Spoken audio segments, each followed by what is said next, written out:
double-digit viewers, but 8 in the chat room. Nice. Very good. Very good. Yeah. Good morning, everyone. This is, well, for me, it's New Year's Eve. For everyone else, it's Tuesday, the 30th. New Year's Eve for me. Interesting. But it's morning, so no big deal. This is episode 183. Our guests today are Turg. You may have actually seen at the Utini Cantina, where he appeared on camera a few times and in the recording, and Charlie and Toko. All right, I apologize in advance for my voice. Yeah, sick. Okay. So it's just a little bit squeaky. So, all right. Aside from that, Chill. Do you want to have a quick look at the tip of the week? Because that was like a follow-up. Test. Only one we got. Okay. Turg, did you get the Dropbox invite? Yeah, you sent it like a day ago. Yes. It's pretty basic, and it kind of follows the. Yeah, I mean it's okay. All right. It'll do. It'll do. It'll do. Okay. All right. Let's just check everyone's recording. Red said he already is. I have just recording? started. Charlie's recording. Chill's recording. I am. Turg, are you recording and the correct device? Yes, I think so. And it looks like it's picking it up. Excellent. So we don't have to start synchronized, do I just keep it running now? No, we sync it up later. Okay. All right, yeah. You'll see. Oh god, Fascinating my process. dog started barking downstairs. Great. It's not good, Charlie. Not good at all. I will literally be a minute. I'll try my best. Oh. Hold on. All right. Sorry, I can't help my dog. Brief delay. All right, Chill. So today's show is very little news, of course. Bit of feedback. The last bit of feedback is a long email from Bill, which I think it is worth reading in its entirety. Okay. And then in Sarlacc Digest, we are just going to talk through. How did I phrase it? What's coming in 2015, hopes and dreams, what we'd like to see. I've broken it up into all the basic stuff, and then we can throw other things in so we can go. Sorry. That's all right. Are you still recording? I am still recording. All right, Turg is recording. I will be recording. All right, let's do this. Oh, let me tweet. All right. Then we'll do this.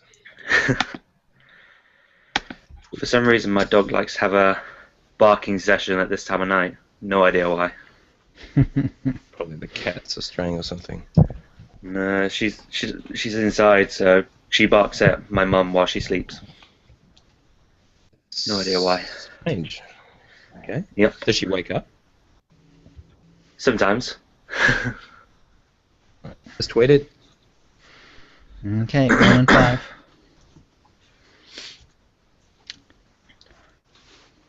Hi, and welcome to the OotiniCast. You like it because it's a scoundrel. This is episode 183, being recorded on Tuesday, December 30th, 2014. I'm your host, Chill, along with our producer, Tio. Hi, Tio. Hey, guys. And with us today are Charlie and Turg and Red. So, Charlie, what you been up to? Not a lot in Swirl, unfortunately, because I'm one of those people that, because I'm on YouTube and I do my Swirl videos on YouTube. I take my time with my playthrough. So I've only just got up to the point where you choose to do either the final assault on the operation or solo, and obviously I'm going to do it on operation because I've not done the what's it called, the Temple of Sacrifice yet. So I want to get that done. But of course I need to get to level 60 first because, as you mentioned before, that it doesn't take you to 60 for some silly reason. But I'll have to just get that up at some point.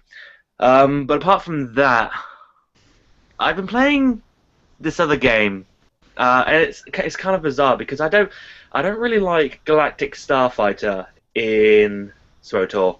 Yeah, I've been playing this game called Elite Dangerous, which came out literally not long ago, and it is amazing. It's basically like a space combat trading simulator, and Okay. it's just amazing. If you like Galactic Starfighter, then you might like this, but you really need to know what you're doing before you jump into it. But it's amazing. It's just there's not really much you can do though, but hopefully they're going to add more in the future. I've also been playing another BioWare game, Dragon Age Inquisition. I've only just started it, and it's not too bad, although it's only just starting off, so we'll see where it goes. I'm not really sure if I like the way my character looks. Apparently it's an ongoing problem with many people where they'll make their character, they'll spend so much time on their character, and then they'll think, nah, I don't like the way my character looks, I'll just have to start all over again. I may be one of those people, but we shall see. Last week you also did like a highs and lows, and I never actually got to mention mine. So is it alright if I just do mine as well? Sure. So my highs for this year is getting the Ranker in the Nightlife event, because so many people were having so many problems trying to get the Ranker, and somehow I got it so easily. It didn't take me that much to spend to get the Ranker.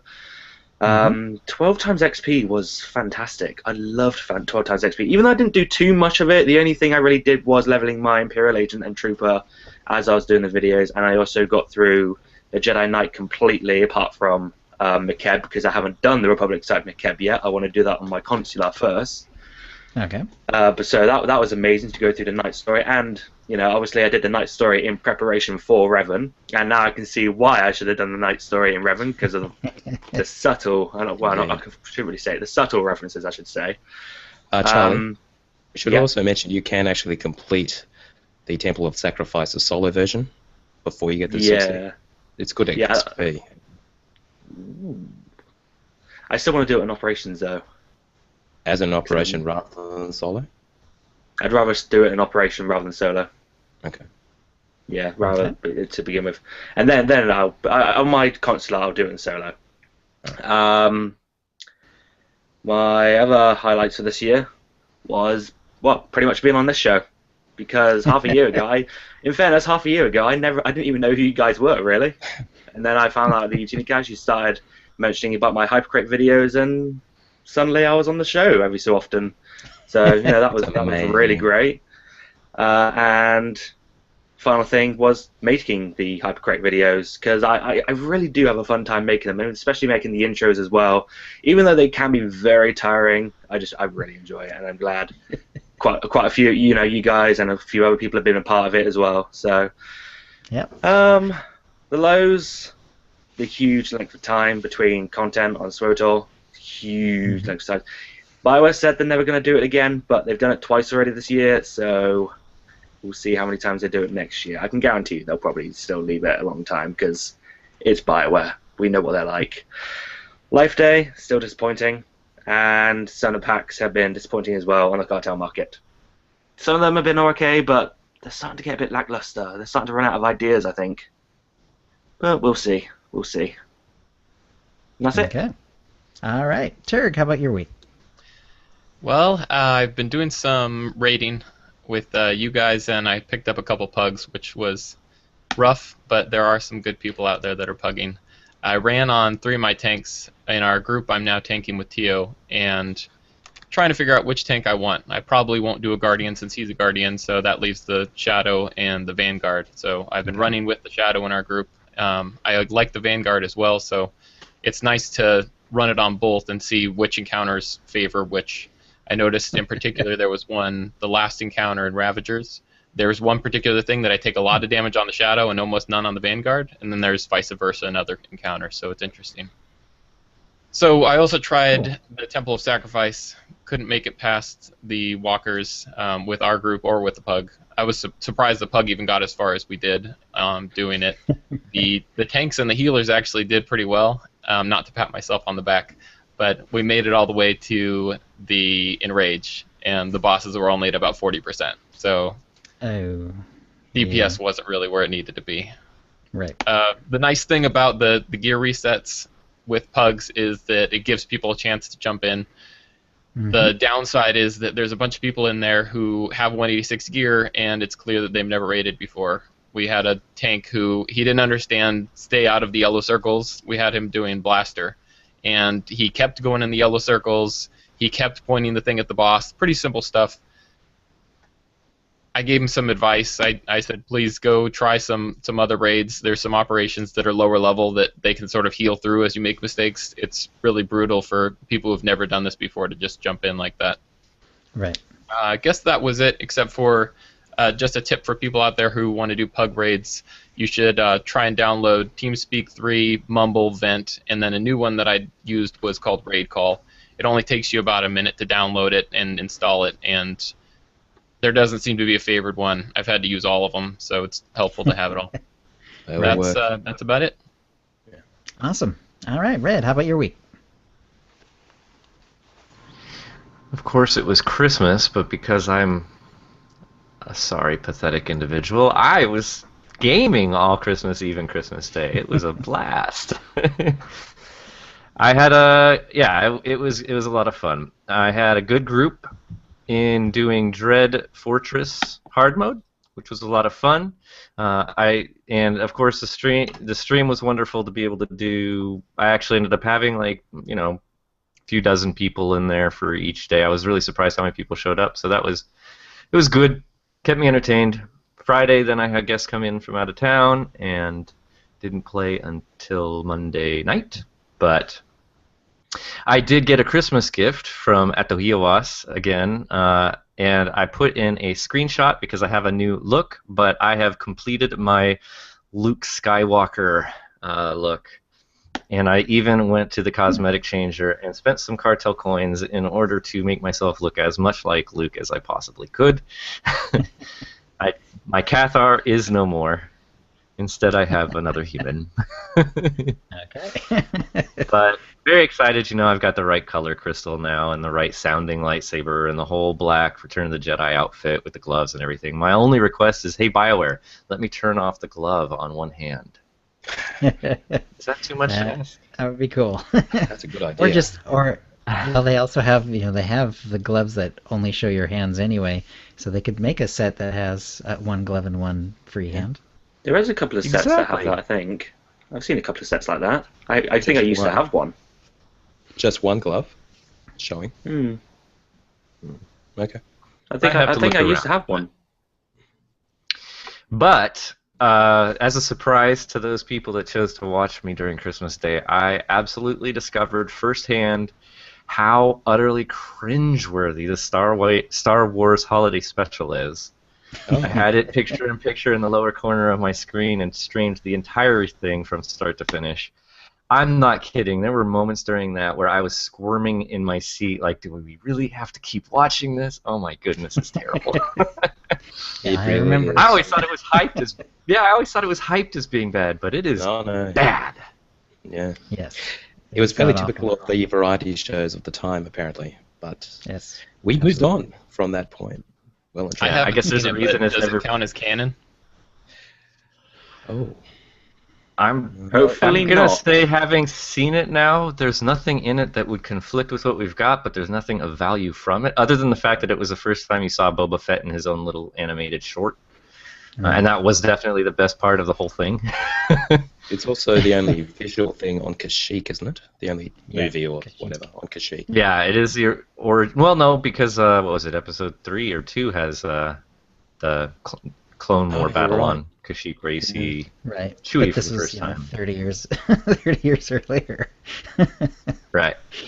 This is definitely a first, and it was nice because in the prequels they did confirm that the Wiki homeworld looked like that. Right. More or less, yeah. More or less. Only, more or less. without the 1970s shag rug and conversation pits and so on. No loss. Oh man, dude. There's one part too where frickin'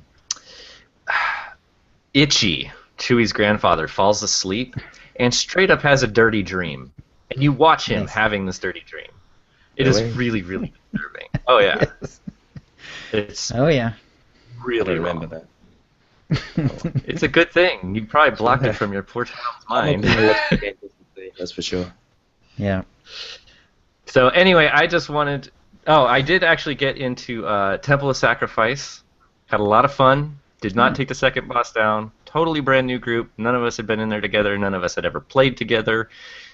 And of course, I'm still learning to heal, although I'm much, much more comfortable in the role as a healer now. Really starting to settle in. Looking forward, because tonight we're actually going to take that same group. We've decided that we really enjoyed ourselves, even though we did miserably, and are going to try and make an operations group out of it, a regular thing, which will be starting tonight with Ravagers. And hopefully that goes well. We're very feverishly crafting so that everybody's got their augments and augmentation kits, and I've been making tons of stims so that if people forget theirs, I've got tons ready to go. But yeah, awesome. real excited for that. And beyond that, I also totally wanted to say thank you to all of our listeners and viewers and people that hang out with us in the chat room during the live show and everything. It's been another wonderful, wonderful year of OotiniCast. What have you been doing, Tio? I can echo that as well. Thank you, everyone. People who listen, people who watch. It's why we do the show, to provide what we can for everyone who listens. Now, I've been doing a bit of family stuff for Christmas, of course, but I was able to get actually quite a bit of play during our regular raiding. We only had one day this week because it kind of fell on Christmas, the first day. So on the second day, we did have 3-ish hours, and we cleared story mode Ravagers in a couple of hours. That actually went real smoothly. So I reckon we can say we've got that place on farm, especially that second boss. We should probably talk through the mechanics at some point in a future show, just to help give people a few hints. Anyway, after we did that, we did have maybe an hour left, so we did go into Temple of Sacrifice. As Turk mentioned, we did not get past the walkers. We were consistently hitting the enrage, and I think in our last attempt, both walkers were down to single digits. So it's just a matter either of upping the DPS or of figuring out some additional mechanic we're not aware of that will allow us to do more damage to the walkers, whatever stage. Maybe we're not focusing the right one at the right time, or not switching when they're shielded or something. But anyway, yeah, so we're going really well. Really happy with our progress. So hopefully we'll all be in 192s sooner or later, and we can start hitting the hard modes, which, from all we hear, are brutal. Other than that, mainly doing a hard mode or two every day. I'm either healing or tanking. Nice. I've now done all of them. Yesterday I finally got Attack on Typhon, which is kind of weird. I'd be doing at least one every day, and this is the first time it turned up of the 4. So actually just breezed through it. It was a decent tank, I was healing, and it was easy. The only problem in Attack on Typhon is the first encounter, where you have the guy in the middle, and then 4 droids turn up in each corner.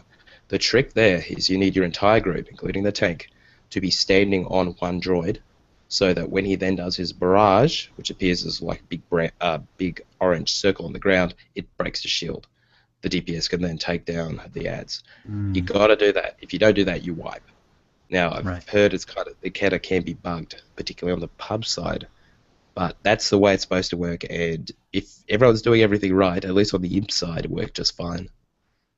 So, well, does the circle form under each person in the group? Yes. Okay. You got to move out of it pretty quick, because once it's down, it doesn't follow you. So as soon as you see the orange, you move into the middle, let the barrage come, break all the shields, and yeah, you're good at that point. Can no one miss? Have they all got to get under there?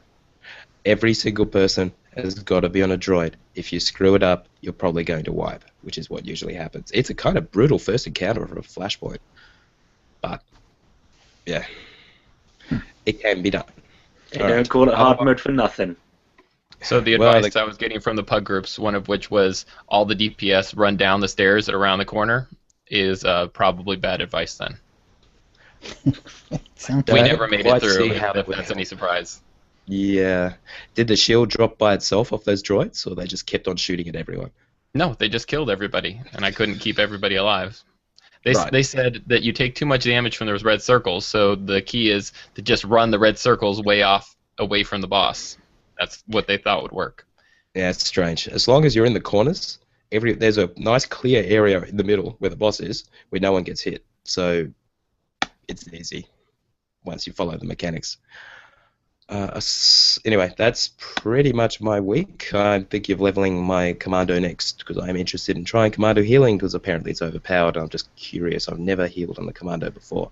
I am enjoying healing on the Sage though, so I'll probably end up sticking with that. But yeah, Commando will be the next one to 60, and then probably the Power Tech and the Marauder.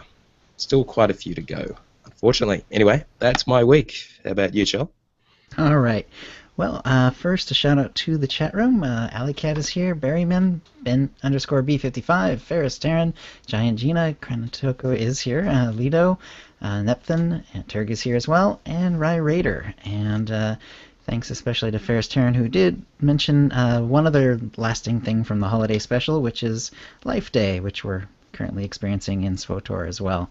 So there is at least one sort of lasting bit from the holiday special. I was actually out basically the entire week. I was in Idaho visiting my folks. Not exactly a whole lot to report, therefore, in-game, so we'll just move on.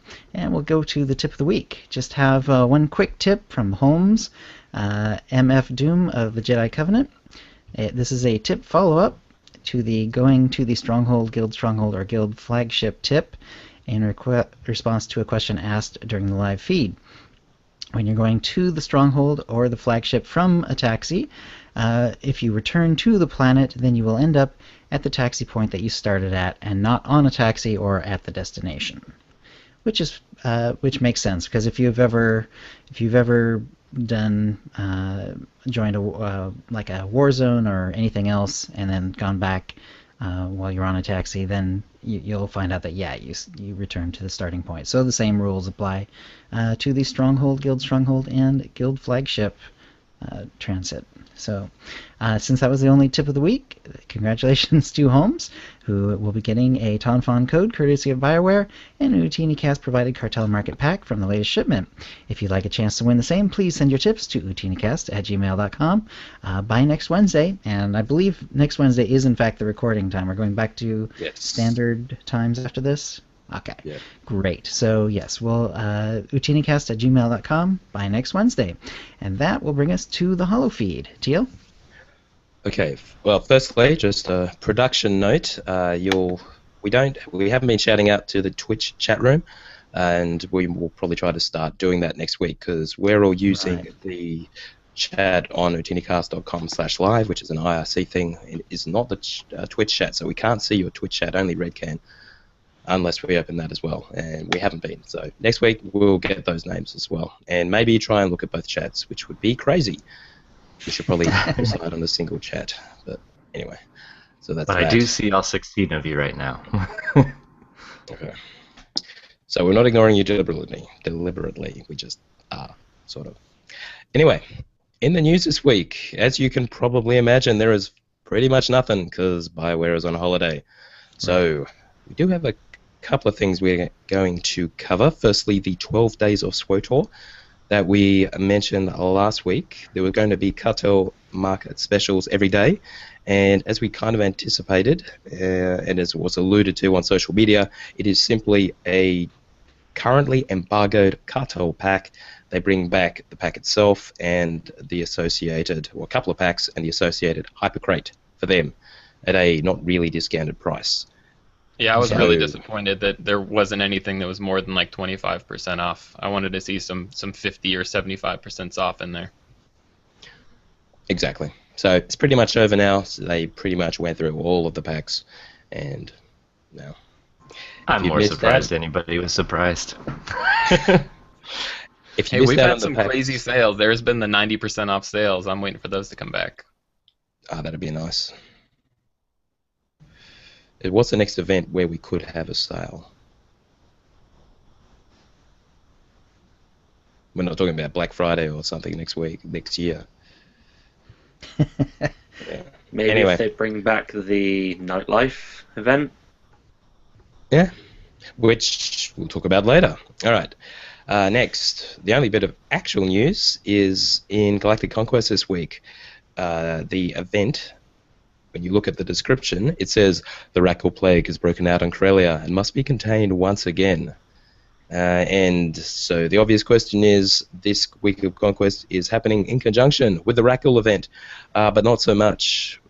Eric Musco, community manager, did post on the forums indicating, yeah, apparently the Conquest went live in error. So there is no Rackle event this week. Now, if you actually look at the objectives, there is exactly one, which is anything to do with the Rackle event, specifically the Rackle Tunnels op, which is the lair boss, defeat the Eyeless in any difficulty mode.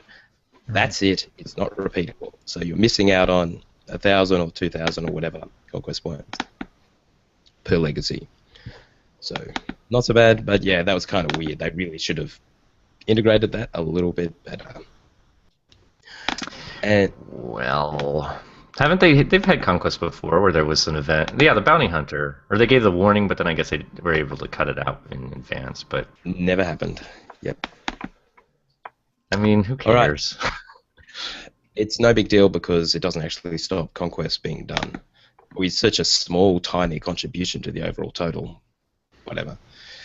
Unless there were more goals which they removed, which is possible as well. Anyway, lastly in the news, is SWOTOR canon? So basically, we talked about last week how a few months back since Disney have purchased LucasArts, Lucasfilm, everything, they own everything story related to Star Wars. They have made the official decision that all the EU Extended Universe canon or material is no longer canon, unless they say it is, and they pretty much have said it's just the movies and the Clone Wars and obviously anything going forward, such as Star Wars Rebels and the new novels, A New Dawn and Tarkin so far, and anything else that they produce is just a single story group. Anything that they approve is now the one level of canon. Now this varies from the old system where you had 5 levels of canon, including G, T, C, S, and N canon. So anyway, this is far simpler, but the obvious consequence is we've lost a whole lot of potential material, and a lot of people got upset, particularly going forward from where the movies ended. There's a whole vast story, which we talked about before, which is now gone. So yeah, Mara Jade isn't canon anymore, or is she? Before I said it.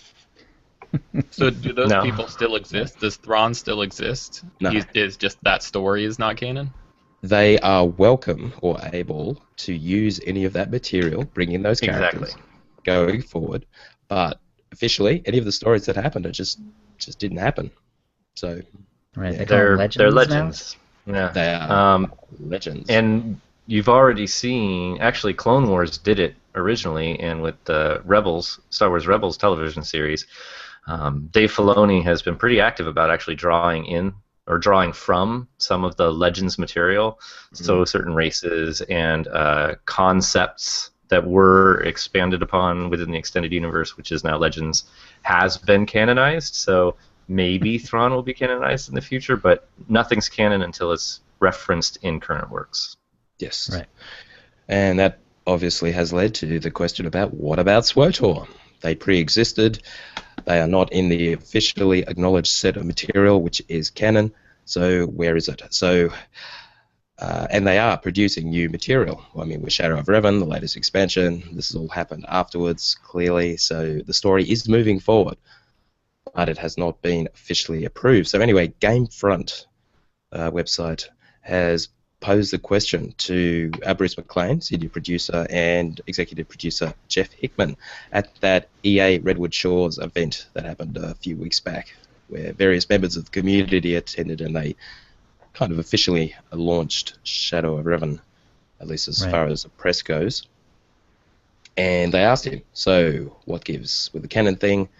And what Jeff said, I don't actually have a Lucas approved yes, we are law, or no, we are not. I don't want to make a statement here that they're going to come back and feel like they have to clarify. So I'm not going to answer that because Lucas is very particular about that question, as you know. So that's kind of a non-answer that says they haven't been said no, but they haven't said yes. Don't force an ultimatum on something they're afraid to hear the answer to because they don't want to be called out as not canon. So let's just leave it gray. Exactly. But Right. now Bruce McLean clarified a little more, and he said, let me answer it the way they answered it to us. Because we asked when this first came up, we were like, what does this mean for us? Fair question, obviously. And they were like, guys, this doesn't change anything. You tell great Star Wars stories set in this time frame, you continue to do that, and we will continue to support you. We are fortunate to be set thousands of years before the time of the movies, and that really allows us, the Old Republic, a lot of freedom. So it's pretty much as we've anticipated. We've talked about this before. There have been hints about it. They haven't been officially blessed, but they haven't actually been said. They're not good, and it seems that the story group is fully supporting what they're doing. So you could pretty much say they're kind of canon. Kinda. Right. Yeah. I was trying And to think of. Darth Go ahead. Bane is canon now from the Clone Wars. So, or sorry, yeah, because of the Clone Wars, and that takes place not a few hundred years after this. Yeah. And as pointed out, this is the only non-official stuff that is still being made and produced going Right. forward. So that does make it a very special case. And they are still dealing with the same continuity people from before Disney bought them in at Lucasfilm. So as far I as think- continuity is concerned, I could only come up with two things that would restrict us, and that's blowing up a planet and the complete genocide of a species. Short of that, there's not really anything that several thousand years can't fix. Right. so- I'd say also anything that sort of opens up, exploration of the nature of the Force is a ticklish subject as well. True that. I mean, So you can what always they did- have something where then a bunch of the Jedi get killed off and everybody forgets, and then somebody stumbles on it and relearns it, that sort of thing. It's thousands of years. It's true, and all the other novels set around this that weren't actually part of the Old Republic game, they're all sort of legend as well. So they can mess around with that as much as they like, pretty much. So it's all open. So what they were told was Disney and Lucasfilm, are very happy to give us, BioWare, the freedom to tell stories within our nice little Old Republic, this BioWare game period of time, McLean said. So there hasn't been any fallout or impact with those changes for us at all. It's been 100% business as usual. They're so great, just supportive of us wanting to be as inclusive as they can be, and still make it fit with what their vision of the future is. So it's exactly as you said. As long as they don't mess anything up in the Old Republic time period that would directly counter something in the future, they can do what they like. Are they actually essentially saying that BioWare own the Old Republic era of Star Wars? In essence, yes. It's their playground, and they can do as they choose, yes. Well, that's Yeah. my Because of- interpretation of it. Because the word it was set own is so a long little ago. there, but other I than didn't see that, the yeah, harm. I'd agree.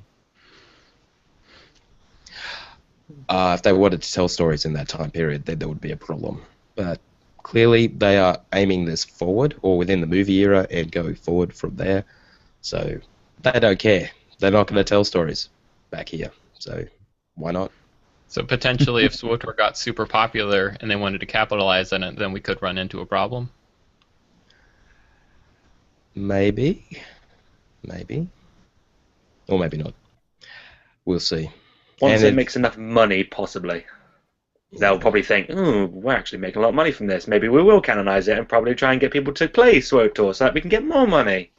There is the obvious question about if an MMO could be made set in the current era of the new movies, would that be sufficiently popular? And if it was, then maybe they would move everything forward and maybe make a completely new game. But who's making new MMOs anymore on the AAA large scale? Yes, I know they are, but they're not doing very well. So, yeah. I Was there a suspect they'll lot just- of content set between the Old Republic and the movies in that 3,000 year period? Was there much content then? Red, you're pretty much the expert on this, and Chill. The pre-Republic era from the movies or anything? I don't Yeah, think it but was ever between the mentioned. Old Republic and the movies. Just Like, before in the the 3,000 years, like movies. bang in the middle of those 3,000 years, possibly. Oh, for novels, there were a Yeah. good few. Anything, really. There's Well, some, and actually, there's a lot in the comics, a whole lot, where they go way, way, way before the Old Republic era, all the way up to the current. Oh, wow. right. To me, the most important and interesting thing that happened between those periods is the Darth Bane novels, where how you find out where you go from this galaxy of tens of thousands, hundreds of thousands of Sith down to just the two. And Yeah, to the me, that's implementation the of the most rule of important two. thing. Yeah. Yeah. And it's, by the way, awesome novels too. Especially the first two are great. What happened to The only the third problem, one? the only problem I would have if they Felt like more of the did, same. if they did canonize SWOTOR, then the only concern I would have, how is it in the period between Star Wars: The Old Republic and the movies, they didn't change lightsabers that much, but when it comes to the movies, to the new trilogy coming out, that's about, what, 30, 40 years, they suddenly change up lightsabers. You'd think after those thousands of years, lightsabers would have gone way further in technology. Oh, I well, don't I'm know. sure. Look, We can wave our hands about that. Maybe there was a massive loss of technology and they're just coming back to the current, or something like that. or look at the Catholic Church. Because of tradition, they haven't changed much of anything in thousands of years. If it ain't broke, Mm. don't fix it. So The pace of technology in Star Just Wars upgrade in it. general, the pace of technology in Star Wars in general is glacial. I mean, they have hyper drives in Old Republic. They have hyper drives, in A New Hope. So Maybe the universe has reached its maximum, perhaps. exactly, exactly where they've sort of reached what they can do. They're doing what they can do with technology essentially. yeah. It's So one the argument only that thing people that have made. the only thing that throws this into a bit of a problem with is Episode 7, where they are clearly modernizing everything, as in the look of the blaster rifles, the armor. They're all just making it a lot more slicker. So Right. Can I Oh. pose a reason? Sure. Postulate an answer to that would be the fact that we know that there was zero army before the prequels, like they had been without army for hundreds or thousands of years, and then the Clone Wars occurred, and the robots were one army and the clones were the other, and military gear along that scale had never been hadn't been mass produced in such a long time that come the original trilogy, they were just pumping it out as best they could. Now, 30 years later, they've got a better refined mass production process. Oh yeah, that'll do. That's what I'm Vaguely, going with. Vaguely plausible. All right. I think there's one more problem with SWOTOR possibly being canon. Because it's so designed based on your choices, it might be hard to set in stone which choices are canon. Oh no, they have no problem with that. They just pick one every time. Typically. I know they do it for other BioWare games, but it's Star Wars. It's tricky. And you'll find no player decision is really that big a deal in the greater scheme of things. It all seems somehow to end up in the same place. Very Yeah. few exceptions.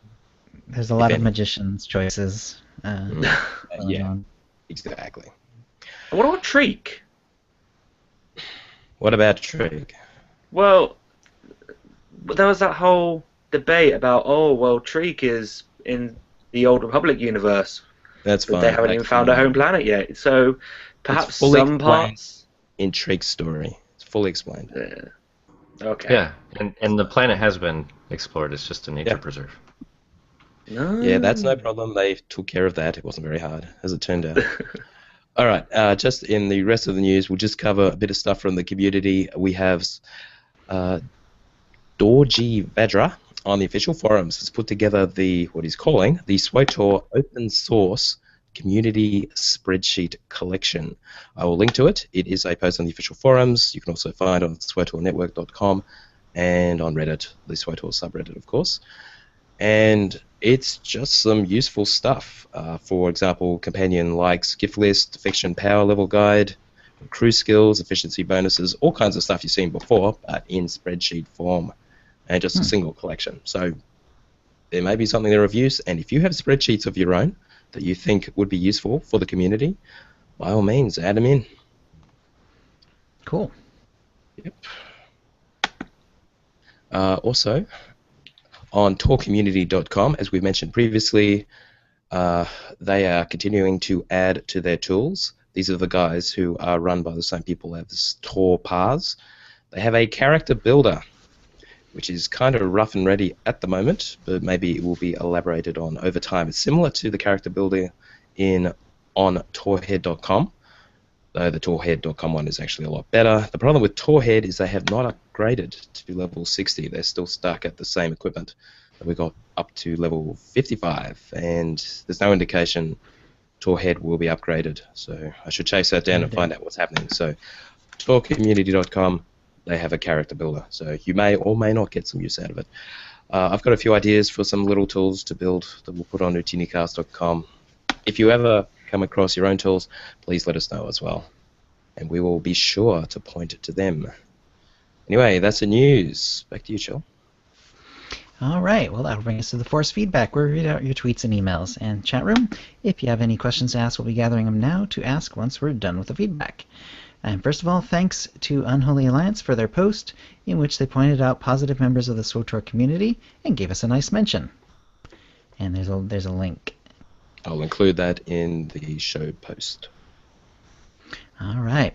Azarus wrote, listening to episode 182, the Revenge of the Sith novel is in fact one of the best Star Wars novels. It's highly recommended. Definitely will pick that up.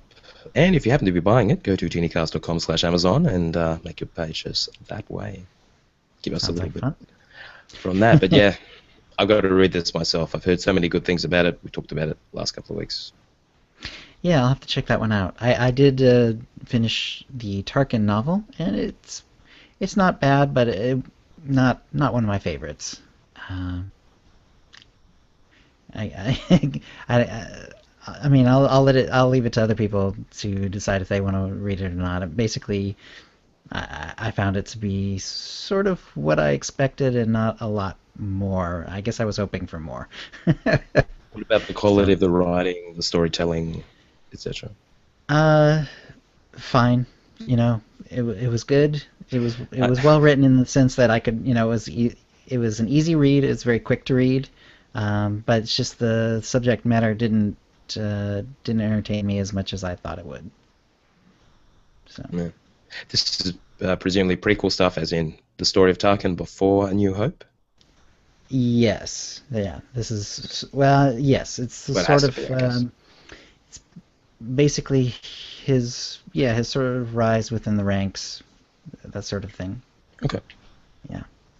And you get to see all the way back, so it's a little bit like that old like the Han Solo trilogy, where you got to see Han Solo basically from birth right up to when he walks in. This is not quite that precise, but it's the idea. It's his entire background and history. Okay. Does it emphasize a bit more on the movies?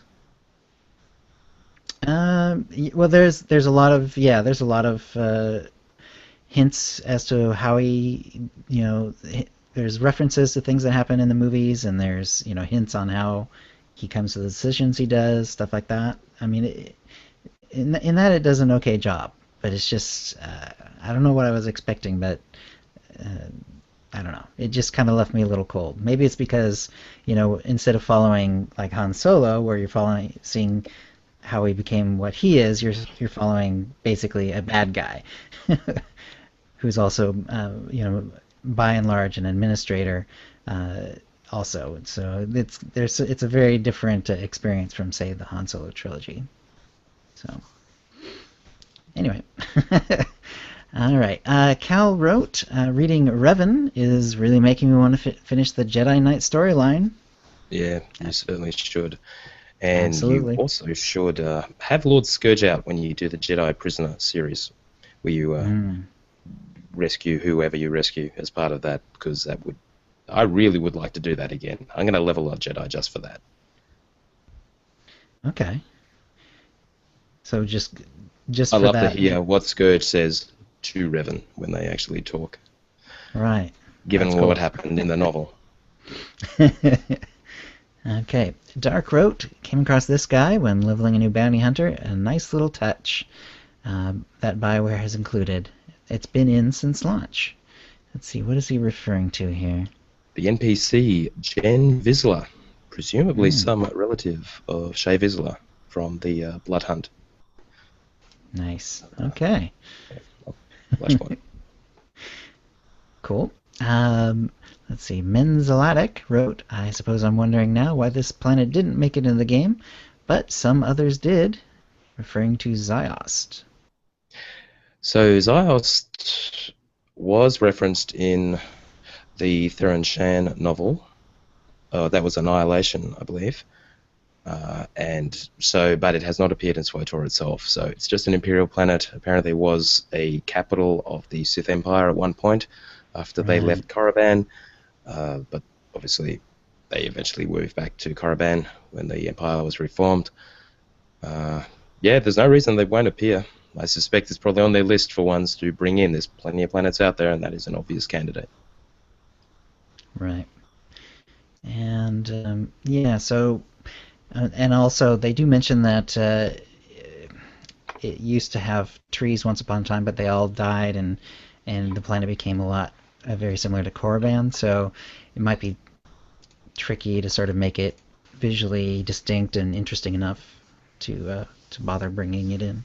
Yeah, true. All right. Baffle wrote, in SWTOR, when you /duck, your body should disappear, followed by your clothes and weapons falling into a pile on the ground, like Obi-Wan. That is so awesome. Yes, please make that. Only so if you're light side. Oh, yeah, so if you're a dark side, force explosion. Dude, hey, they've been trying to figure out a way to demonstrate visually how your light side decisions impact your character. There you go. Yeah. Yeah. That would be cool. That would be excellent, actually. Force Trickle wrote, I'm seeing plenty of walkers on Yavin. At least the NPCs are having fun. There are a lot of walkers on Yavin. Indeed there are. And apparently a lot of good PvPers among the NPCs. So, PJ wrote, should I still be using Elite War Hero Relic of Boundless Ages? The simple answer is no, absolutely not. Now, as we know in the previous tier of gear, until you got the hard mode stuff, the PvP stuff, relics were actually better. But as of right now, the current tier, where we have 186, 192, and 198 gear, the 186 relics, which are craftable, the purple versions of 186, those are the ones you want. You can either craft them yourself, you have to RE them up to purple, or buy them off the GTN. But yeah, no one should be using PvP relics in PvE at this point. Yeah, they're fairly expensive to buy. I'm actually making pretty good coin on one character that I can make those on. But it's worth it because it's basically the best you're going to get until you get through hard modes. So. Well, the blues are cheap if you can't afford the purples, and I think the blues are probably still better than the old ones. Yeah. Yeah. And the 192 relics drop off the first boss in Temple of Sacrifice, which is a cakewalk. Story mode. So it's ludicrously easy, that fight. So I got mine this week. They are being sold on the GTN because people are reverse engineering those 192s, and now I'm crafting them, but they'll be really expensive. So 186 is a perfectly good place to start until you can actually get in there and get them yourself. Well, so the 192 relics, 2 have been dropping when we kill the first boss. Do you think that's intentional because you have 2 relic slots, or is that a mistake? Because usually you only get 1 piece of any given kind if you're running an 8-man. Man, one of them could be random slot, but the loot table could be really small, so I don't know. Helping us to gear up for hard mode, so no reason they wouldn't be a little more generous with each slot. Yeah. Okay. Bill wrote in, I think Tio was very quick to dismiss the elite comms cap as my play being exceptional, which is causing the problem. I do not argue that I'm exceptional, just not in the way that I think you meant it. I've talked to a few others in the guild that have maxed out between 2 to 5 tunes each of the weeks since 3.0 released. As Turg said, it is completely artificial gating because of legacy smuggling. In 2 weeks, I have 2 characters and nearly full 192 gear. The comm cap creates a quality of life issue. It makes it all the more difficult, and I have to spend more time and credits. I am poor, as you all know. Extracting, inserting into legacy shells, transferring characters, pulling them out again, and inserting into the final gear. For no other for no reason other than to create a thorn in my side. I'm confused as to how you and the others are not running into the same problem. Here comes the science, or at least the math. If you run one hard mode flashpoint a day through the group finder, you get 18 comms a day, 16 for the LFG, and 2 for completing it. That's 126 a week. If you run one tactical flashpoint a day through the group finder, you get 10 comms a day. That's 70 a week. Oh look, you're already 196 per week. But wait, there's more. Searching for allies weekly, 6 comms. Tactical flashpoint weekly, 10 comms, and hard mode flashpoint weekly 10 comms. So just for completing one of each type of flashpoint per day equals 222 elite comms per week. And just note, that the cap at the moment, the weekly cap is 200 with the max cap at 400. So if you do all that, you're already at the cap for the week. Right. There are complaints that the rewards for hard mode flashpoints are not equal to the work you put into them, which I agree with, so the comm drops on them should be even higher realistically. Didn't I hear someone say something about the trouble with Q pops through the LFG? Maybe that's partly to do with the fact that I can't even run one flashpoint per day without maxing my rewards. Insert someone from Bioware completely missing the point and pushing out another garbage piece of data that says that only 1 in 3.265 million players run more than 3 flashpoints per week here. And as far as quality of the comm gear goes, is it best in slot? Of course not, but it is not bad for all current content, except for hard mode Temple of Sacrifice when you min-max it. But that takes 2 to 3 times as many comms, which I can't earn because I'm capped, without being an exploiting legacy swapping trickster. But I'm not finished yet, so I'm going to include this. Yavin 4, Oricon, and Zerko weeklies get you 12 elite comms each, a total of 36. Ravagers and Temple of Sacrifice gets you 40 each as well. And I'm sure I'm missing some sources. I'm already at 338 per week. I will suggest that it be moved to 300 per week, if not eliminated altogether, since it's an artifact from other MMOs that was inserted into this game for no real reason, other than that it is how other games did it before, without bind on legacy gear.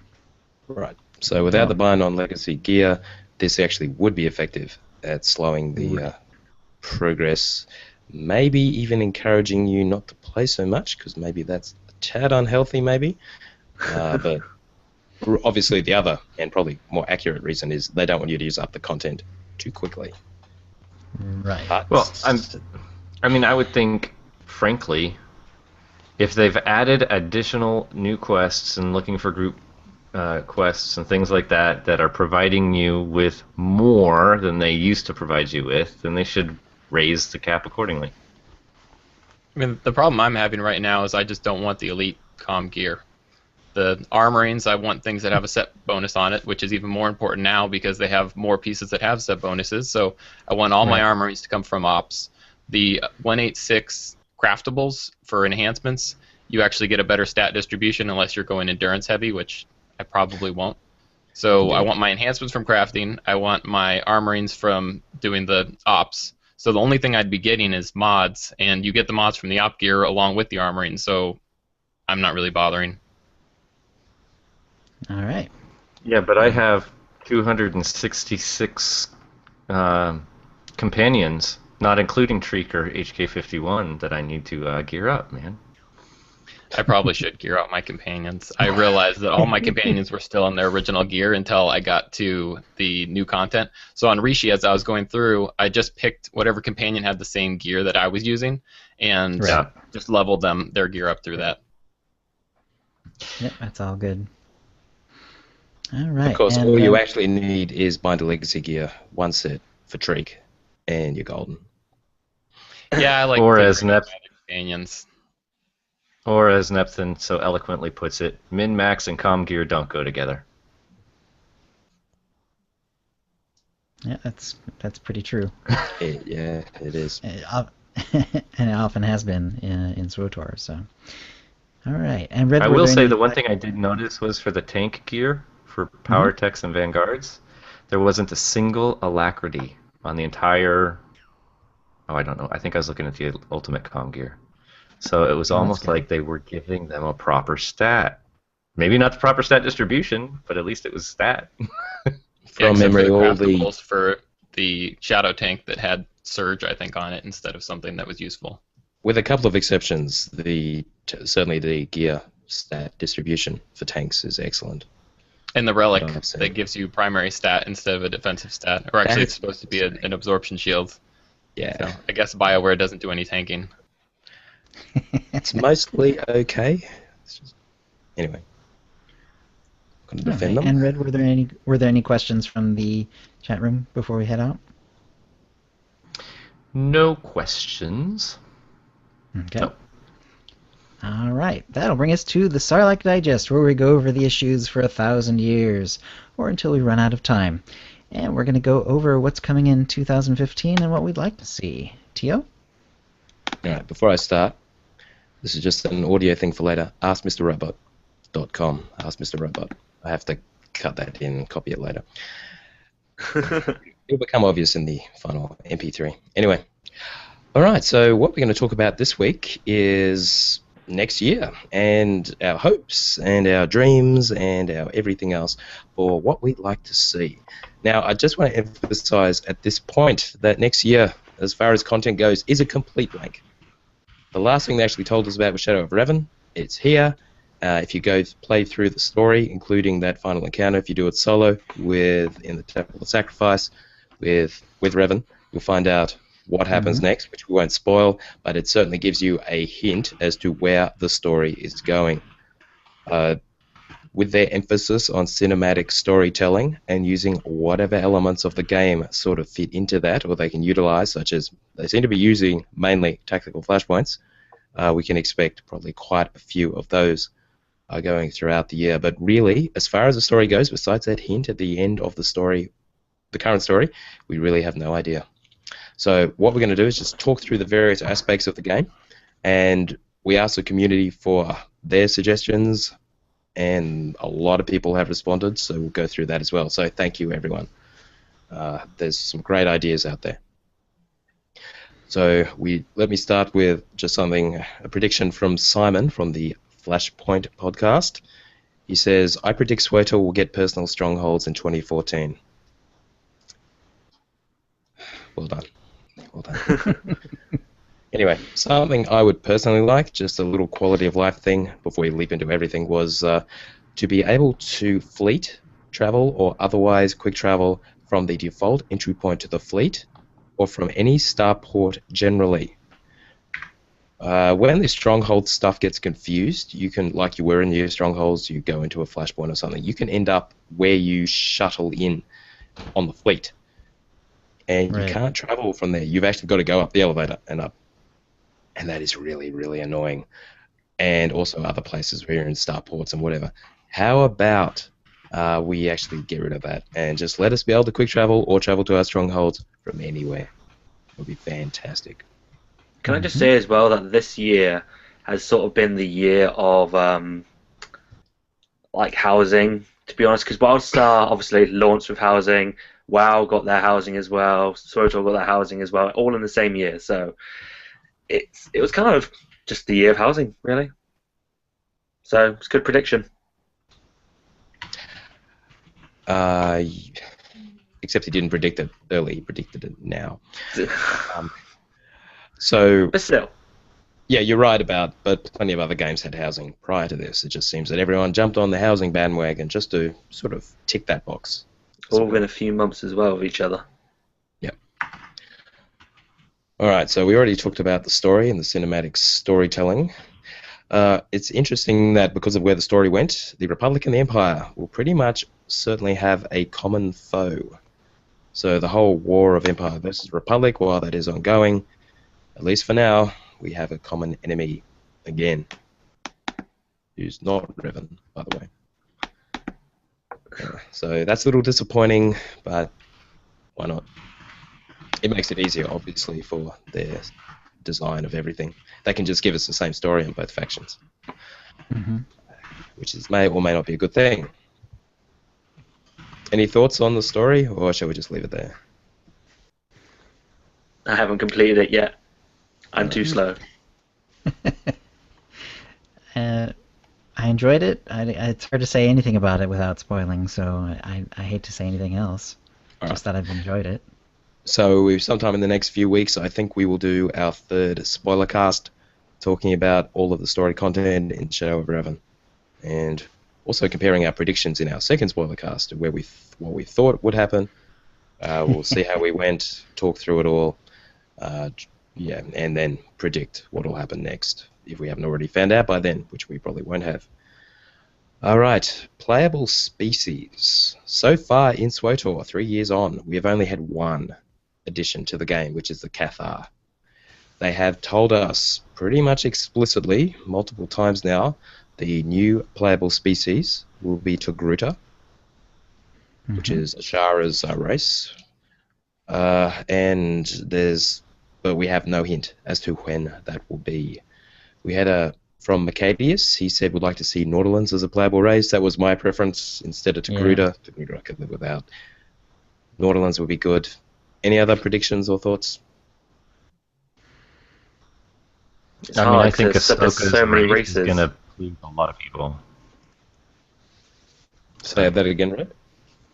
Oh, I just think that including Ahsoka's race into the game is going to make people a hell of a lot happier than Cathar.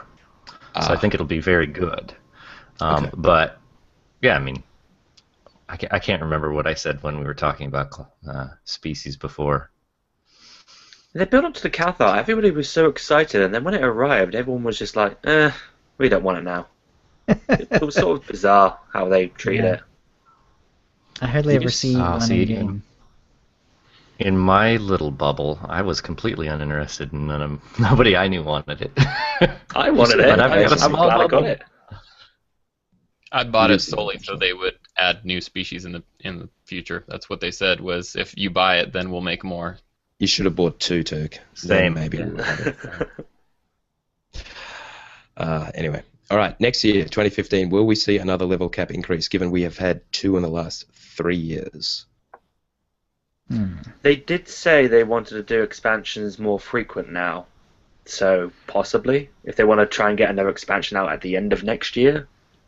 That would be a fairly safe bet. Yep.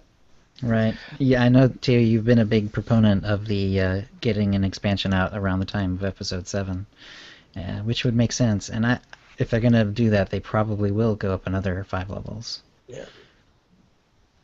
But aside from that, any earlier, I'd say no chance at all. End of the year with Episode 7 or shortly thereafter would be pretty much the only time there would be a expansion. I guess you can't really have an expansion without a level cap increase. You can add more story content for you to play through at max level, but it's not quite the same thing. It's like you'd have to add in some kind of alternate advancement system, or AA as they call it in EverQuest, if you wanted to do something like that. And, well, that could be a new system that they add, something fancy along those lines. Lotro, for example, has something called Legendary Weapons, which is kind of a way of advancing without increasing the level cap. You level up your weapons. They get more powerful over time. Maybe. All right. In PvE, daily areas. Now, the last one we had was Oricon, and it was CZ198 before that, and we've had Section X, of course, and the Black Hole. I would guess it is extremely likely that the next piece of big content they add will be a daily area on some new planet. Where? Yeah. Where we don't know. I'd like them to make a new area on a planet we've already got, possibly. As they did with Section X on Belsavis? Yeah, if they could do that again. Maybe on one of the lower level planets so that you have possibly a reason to go back there. Yeah, sort of. It would be nice to flesh out some of the planets. It feels a little like they'll drop you on a planet and then they just forget about it. Like Manon, I was excited that we got Manon and you did a couple flashpoints and then Manon was over. So it'd be nice to go back to something like that. Yeah, that would be a nice place for a daily area. They fleshed that out maybe. Yeah. It would make sense that this would come sooner rather than later because they often use it as sort of a prequel or a pre-story to the operation. So, to me, when you got to Manon, it's almost like they intended.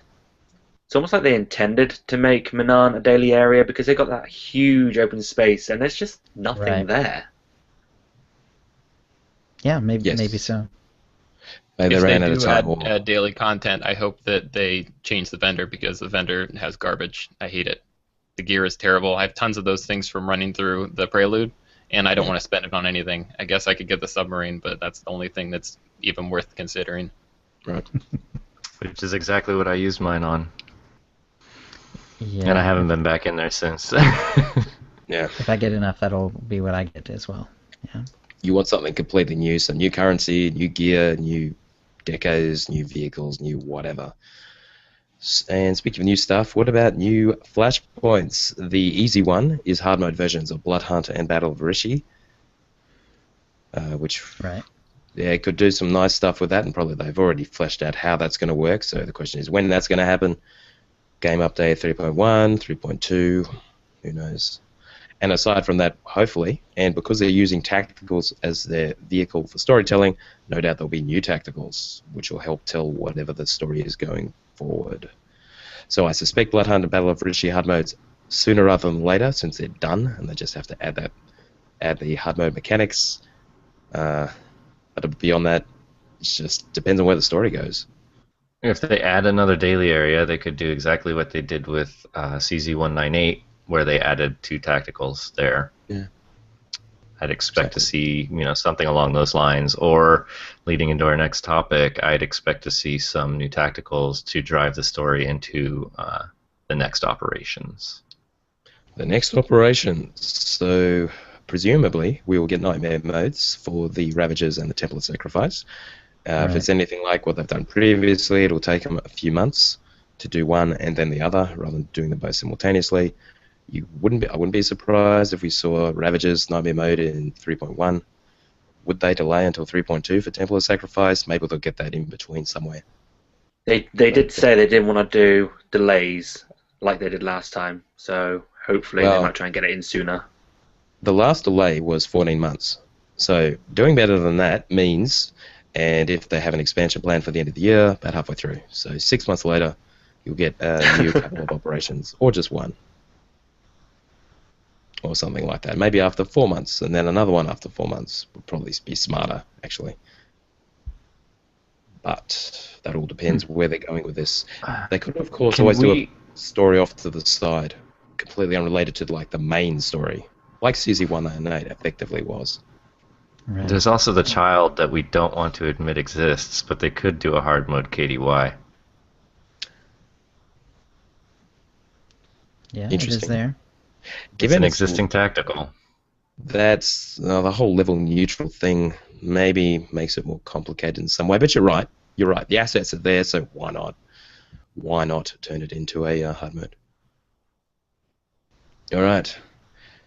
Well, because it sucks, for one thing. If you want to, why not? But That's the Only problem because with we've done it. this new way they're doing things is they do tacticals and then hard mode. So by the time the hard mode version comes out, I'm completely tired of doing that. I don't want to do it anymore because I did it so many times as a tactical. The trick to that too is don't run tacticals unless you absolutely have to. Well, the tacticals give you 10 elite comms, and the hard modes are a lot harder, and they give you 16. Plus, you get a couple. Actually, I think you get basic comms off the bosses. You don't even get them off the bosses, do you? You may be seeing why we don't have a problem with that weekly cap, because we're not doing the tacticals every day. That's just I'm not doing hardly any of this stuff. The hard yeah, modes other than are. the solo mode, I haven't been in any of those tacticals. Yeah. All right, let's talk about PvP. So let's just go through what the community had to say. Pixel Caf, I hope they add another Void Star like Warzone. I'm not a huge fan of Hutball or Nova Coast, but I like that one a lot. So any kind of Warzone with some completely new mechanics. Now, as Rachel pointed out, she thought it was around mid-2014 that Alex Moddy was asking for suggestions for a new type of Warzone map, and a whole lot of people, including Kuze, actually contributed some great ideas. Yeah. So, again, we would expect that sooner rather than later, since I'm guessing it has been in development. And now the discipline system is better down, those guys can get back to building a new Warzone. Yeah, I'd guess that Warzone's probably the next thing we'll see, because we do have Rishi and Yavin dailies to keep people busy. Yeah. But there hasn't been any. And not a reskin either of of one of the existing ones. It'll be something completely new, would be my guess. Do you Since think you're they'll asking. ever add like a new game mode? I mean, Such like they as? did with No. No idea. I don't. Nova I, Coast. just anything. Nova Coast and the ancient hypergates were not with the launch of the game. What do you mean game mode, Charlie? Because you got things like Hut Ball, and then you got the captured points, and then there's the one where you got to get, I don't know the names of them. Yeah, You got to but get to the end. that's what they're possibly a suggesting. new. Yeah. No, that's what we're talking about here. New mechanics, something completely new, not just a reskin. Yeah. I can tell you, I have quite a few friends that all they want is something very simple. It's called capture the flag. Skin it how you want. And we don't Like really it's have it's anything remarkable like that we don't have a capture the flag yet. Yeah. But everyone does capture the flag. Yeah, that. So that and just a means lot of it's people different. love it. Be different. Yeah, a lot of people like it though. We got lightsabers. That's different enough. All right. Hut Ball's a Oh, I have something for PvP. It's probably going to be controversial, and I don't really PvP, so I'm sure that I'm an idiot for saying it. But it occurred to me that with PvE, you can get the starter level gear to walk into a raid from basic comms. So I noticed in PvP, people get mad at you if you're wearing raid gear or if you don't have the PvP gear. Is why not have a set of PvP gear you can get with basic comms? So then people can expect you to have the gear coming in. You can go grind dailies or do whatever, get your base level set, and then walk into a war zone. That'd be cool. Yeah, it would actually. But why not? Or fixed bolster, but that's not going to happen. They tried that. Justin Sanudu said ranked Hutball League. They pretty much said that's never going to happen. Never say never, but probably not. It's a kind of nice idea, but I think in practice, yeah. And Fredia said prediction is ranked Hutball. His goal is to queue for PvP more. A worthy goal. Yeah. Hutball, as far as being in ranked, given they have gone the way of arenas, 4v4, deathmatch style, unlikely, unfortunately. I think Unless... Go with ahead. ranked, one of the things that's weird to me is I haven't done any ranked, and by the time they announce what the rewards are, then I'm excited, but it's too late for me to grind out the gear. If they would announce the rewards, like that last set of rewards where they had the flaming weapons, if I knew that before the ranked season started, I would have grinded out some PvP gear and gone for it. Right. It's just weird that they don't announce it until the people that are already doing it are the only people that are going to stay doing it. It's hard to jump in at that point. An excellent point. Let's hope they're actually a little more foresighted in that regard. Because you're right, put the incentives up front, and people will get in it from the beginning and not feel they're left behind to jump in late. All right. Don't get hopeful. Let's talk about better than Like crossover. ranked Hutball, there's a simple answer to that. No. That's what I said. And wait for All the right. day that Hutball has a championship series or becomes a gaming sport. But it will never happen. Let's talk about Yeah. better than crossover. So we pretty much have addressed this a couple of times now. The idea is mega servers. This is something Pixel Caf also said. I would also like mega servers. It'd be great to be able to play with all my friends rather than split time between them. And Rachel was saying that she hopes their server pop/Q solution works and maybe revitalizes PvP. Just maybe. So anyway, the whole idea is the population will be together, hopefully all of the US or maybe each coast, which will greatly increase the size of the queue. Maybe with that they could bring back 8v8 ranked. There is no hint they will do that. No hint at all. Right. But Having the separate server types is really sort of an archaic model that they inherited. The way they do everything now with the instance planets, I think I had said this before in the past, is just have one instance that's the PvP instance, and this is the PvE instance. And you can either have, you select when you create that character, this is going to be a PvP instance character, or you can let it be dynamic. If I'm in a PvP mode, then I can go on that instance instead of the PvE instance. That would be ideal. So if you just feel like doing some Care Bear questing, you can switch to PvE. If you feel like ganking people, you can go to PvP. I don't know where Yeah. RP fits into that. I guess they could give them their own instance. I feel bad for RPers if they're going to be hanging out on the fleet with everybody else. Oh, indeed, with general chat. But the way they have talked is they will do exactly that. you would basically, your instance would be whatever mode, but general chat is shared, so between all of the instances, it could get ugly. So RP mode will just be general chats turned off completely. Pretty much. We don't really know anymore at this point. Whatever the solution is, it will make the population for everything larger, which can only be a good thing, at least in theory. As long as we hang on to our character names. It's critical. Right. At this point, yeah. Yeah, with the character naming, it was really bizarre to me that they allowed your legacy name to be something that was not unique. If they would have had that, if they would have forced that to be a unique thing, then you basically have to have one unique name per account rather than per character. So right now I have 16 unique names. I lost my train of thought. Oh, so then when you merge the servers, there's somebody else who could have used any of those 16 names. Whereas if I just had the one unique legacy name, then other people can have that same first name, but that legacy name is the only thing unique. So it drastically reduces the number of unique names required in the server. True. Well, hopefully the solution will just append the server name if there is a collision, and we'll just go from there, as they did with the guild names during the mega server merge. I don't want to be at Harbinger on all my characters. Exactly. I'm exactly the same. I don't want to be at Bastion on all my characters. I think that's a horrible... I deliberately craft my names to be very, very short for a purpose. You're going to tag my original server name on there? That's really not cool. Honestly, because that's not preserving identity. It's actually it's ruining the exact purpose of my creation of my identity. If they're trying to avoid that, they're going to bone me. But what if they were somewhere on another server that has the same name as you? Hang on. How would they sort that out? They could retain the actual server boundaries, which is probably a very likely scenario. So basically the Harbinger will still be the Harbinger. You can't actually form guilds with other players in other servers, even though we're all actually on the same hardware. But you would still end up in the same queues for flashpoints and PvP. They probably just haven't decided yet.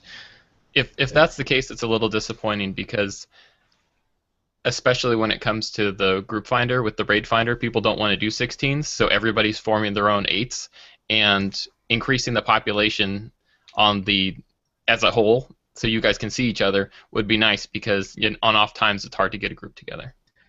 True. Maybe operations will be a special case. You can bring people in from others. Oh, who knows? Let's just wait for more details before we speculate. Now, as far as the combat team being diverted from PvP stuff to work on this, the mega server thing, is back-end stuff, so I suspect their server team is the ones working on infrastructure, database optimization, redesign of the whole database back-end, that kind of stuff. Not the guys doing the front-end play design. Just a guess, but I suspect one won't influence the other. There'll be some crossover, but not much. Probably give the guys who did GSH and GSF something to do for the next few months, who weren't the people building war zones or anything else. All right, let's talk events. The great event. Before that, so do you think that whatever the solution is for Better Than Cross Server, you expect it to come out next year? Yes. Okay, so that's because I don't know. I don't know if they're going to do it. When they start talking about something, it comes out pretty soon. I'd be surprised if we didn't see it before halfway through the year. And it's also well worth repeating that the Galactic Strongholds and Galactic Starfighter teams are the same that we're doing operations content. Mm-hmm. So they will be working on that, hopefully. But, and character class balances, that's always been the same team for PvP or PvE, so expect a lot of conflict there. We'll just have to see how it plays out. Yeah. All right, let's talk events. The Grey event, obviously, they've already said they're scaling it to 60, so we're going to be seeing that. No doubt the Rat Ghoul will keep coming back. Bounty Contract Week, no doubt, will continue. So the question is, will they add the Grand Acquisition Race, which is the only event so far we haven't seen reincarnated from those original one-offs, or other events. Remind me what the Grand Acquisitions was. That might have been a long time ago. That was the one on Nar Shaddaa. Oh, okay, yeah. A lot of box Yeah. collecting. And A lot of other box collecting, yeah. I mean, all these events really mean is having dailies that aren't available all the time. So if they wanted to, instead of creating a new daily area, they can just call it an event, and it's not available all the time. You have to wait until it's ready. Right. That's a novel way of looking at it. I think I prefer a daily area myself. But Oh, I was just going to say I actually like that idea a lot. I would much rather have more events and less than daily areas. Because at least the dailies that I have to go and do whenever I feel compelled to do dailies are rotating and changing from day to day, or week to week at least, month to month. I would like this to be another bi-weekly one. You know, you got Bounty Contract Week, which occurs every month. I want there to be like, so you got one every 2 weeks, and then Bounty Contract, and then another event, and then Bounty Contract. That's how I like Gris just used making to it one be. of those. Wasn't Gris originally 2 weeks on, 2 weeks off? it did turn up quite a lot. And It was early around on. when I didn't want any of the stuff, and now that they have stuff I want on the vendor, they won't bring it back. It's driving me crazy.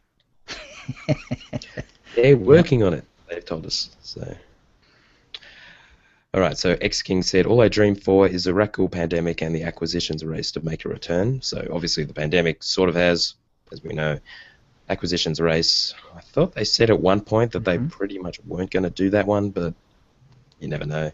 It was done, so Yeah, why they not? said the same thing about the Racco. Because the Rakul plague had been eradicated from the galaxy. Mm-hmm.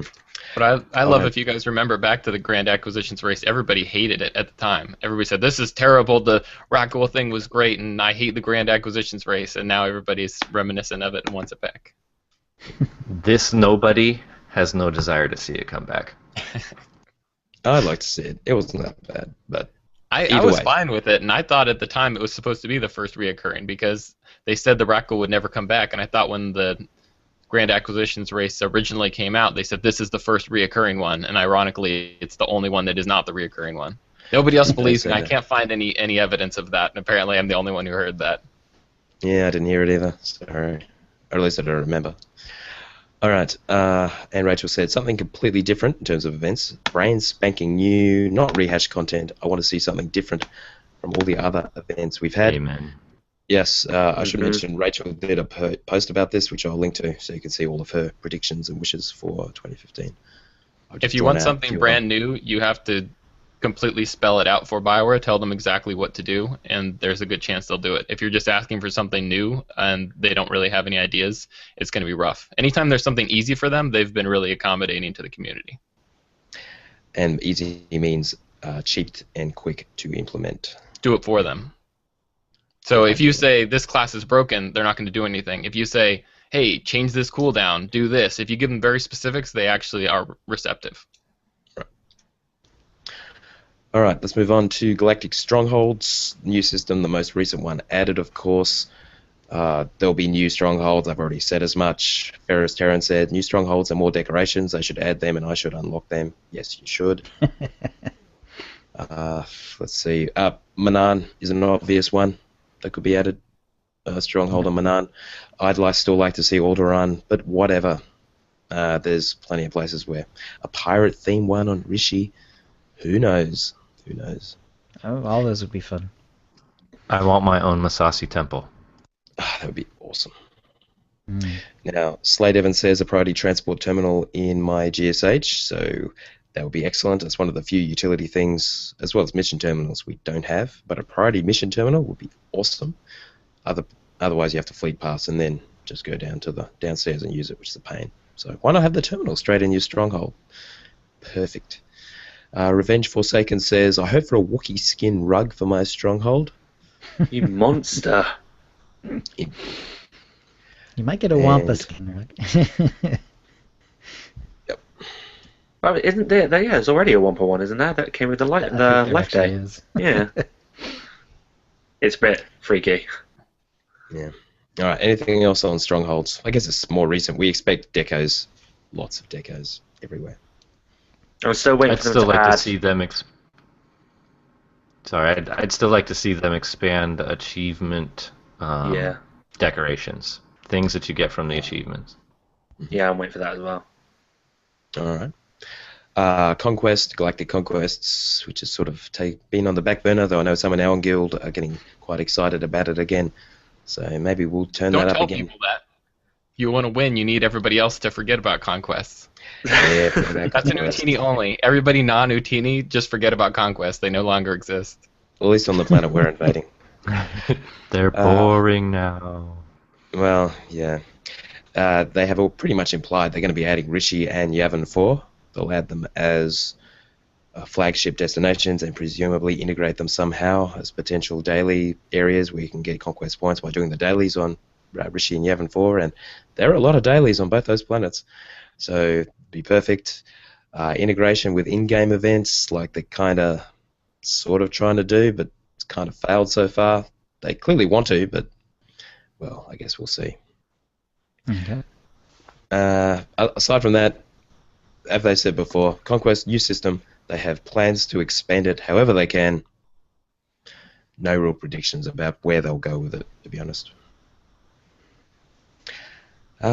Galactic Starfighter, somewhat the red-headed stepchild of late, given they've diverted their resources to pretty much everything else. Mm-hmm. But the obvious things, new maps, new game modes. We've only got Domination and Deathmatch so far. New ships. Last one was a bomber, and that was ages ago when actually it released officially. That stealth ship they kind of alluded to never turned up. Probably the thing that people have asked for the most would be the PvE version of Galactic Starfighter. Yeah, their reasoning behind that is so weak. They said it's difficult to do AI that goes in 3 dimensions. Do a ground assault. You have a bunch of turrets sitting there that are pointed at you, and you have to fly around and kill things. It's not that hard. Just throw the fighters out of it and give us some PvE. If you really can't handle doing 3D AI. Yeah, that is a fair point. I am clearly the minority. I think most likely in the coming year, PvE version will come.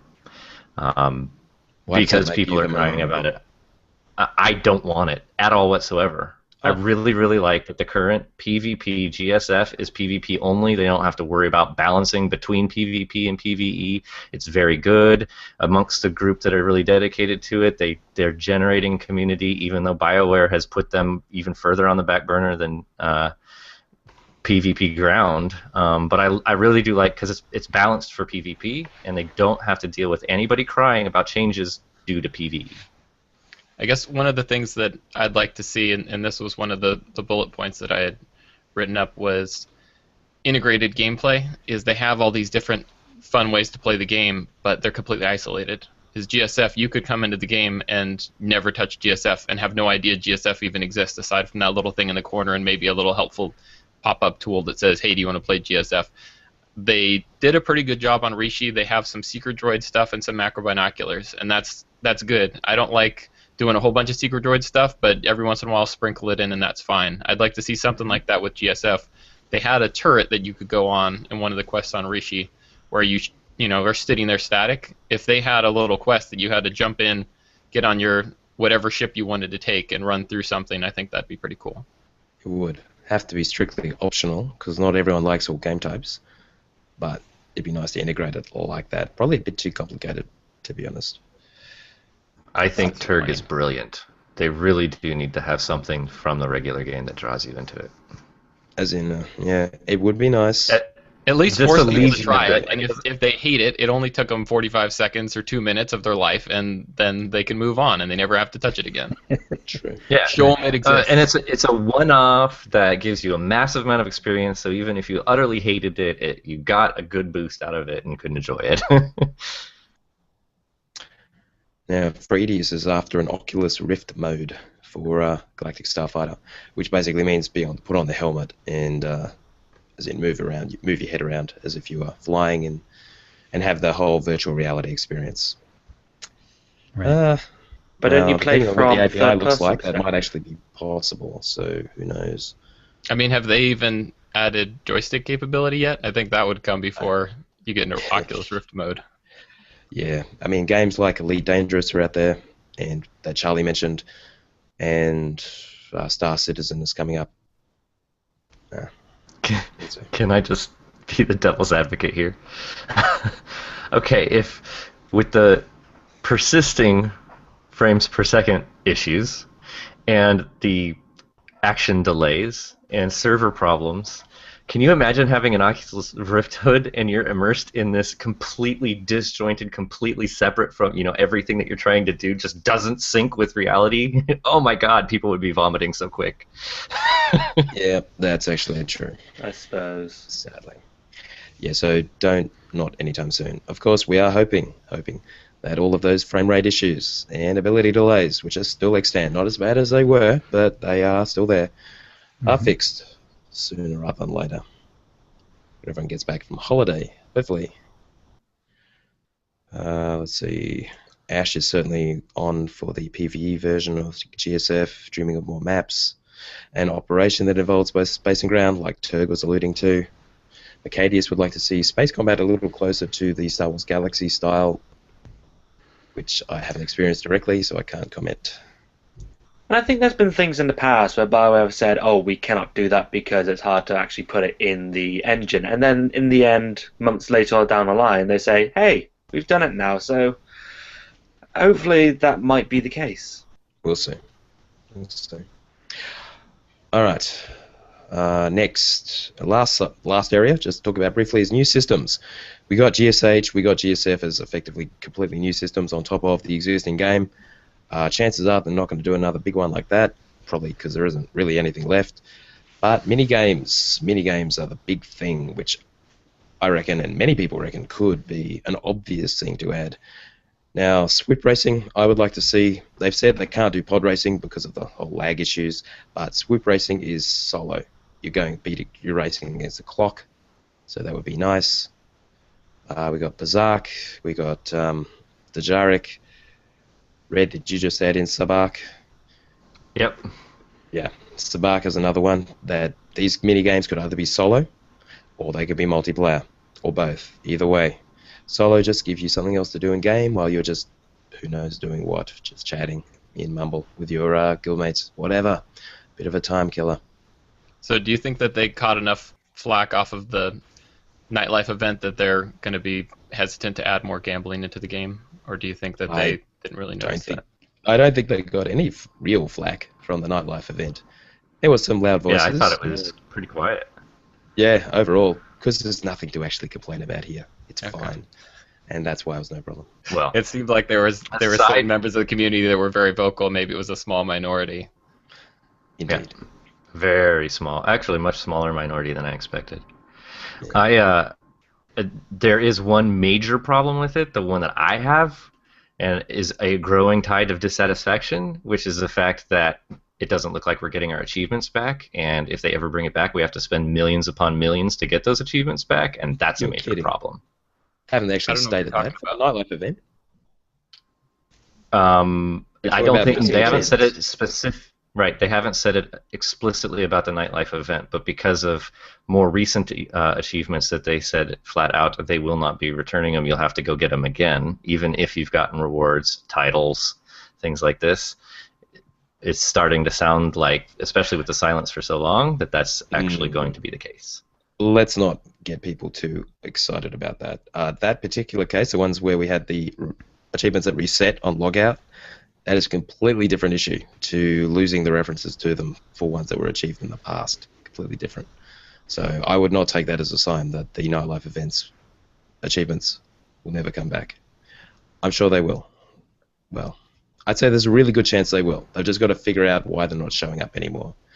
They can't have every day that goes by concerns me, so. All right, so don't panic.